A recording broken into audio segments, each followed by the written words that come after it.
আসলে আজকে চট্টগ্রাম বোর্ডের যে ৬ নাম্বার এমসিকিউ মানে আমার যে সেট সেটা অনুযায়ী আর কি এই সেটের যে ৬ নাম্বার এমসিকিউ এটা ভুল হওয়ার আসল কারণটা হচ্ছে এখানে যে সূক্ষ্ম ক্যাচাল বা সূক্ষ্ম প্যাচ যেটা দিছে আর কি এটা সহজে কেউ খেয়াল করে নাই। সেটা হচ্ছে বৃত্তের একই চাপের উপর দণ্ডায়মান কেন্দ্রস্থ কোণের অর্ধেক।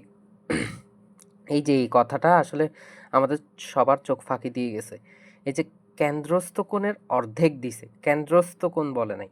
তাহলে কি বলছে? বৃত্তের একই চাপের উপর দণ্ডায়মান কেন্দ্রস্থ কোণের অর্ধেক ৩২ ডিগ্রি হলে ওই চাপের উপর দণ্ডায়মান বৃত্তস্থ কোণটি কত?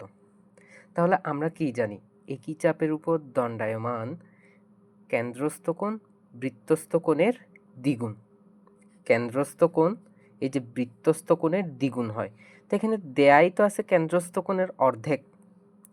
কেন্দ্রস্থ কোণের অর্ধেক মানে এটা বৃত্তস্থ কোণের সমান না, কারণ বৃত্তস্থ কোণ হলো কেন্দ্রস্থ কোণের অর্ধেক। কথাটা কি? কথাটা হলো যে এই যে বৃত্তস্থ কোণ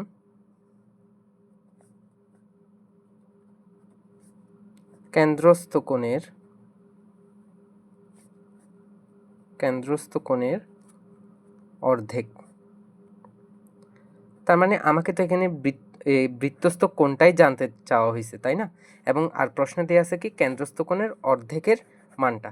তার মানে এখানে উত্তর হবে ৩২ ডিগ্রি। আসলে এটা সবার কাছেই ভুল হয়েছে, মোটামুটি সবারই ভুল হয়েছে দেখতেছি।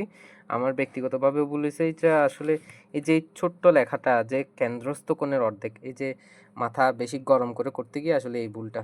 তো আশা করি সবাই বুঝতে পারছেন এটা।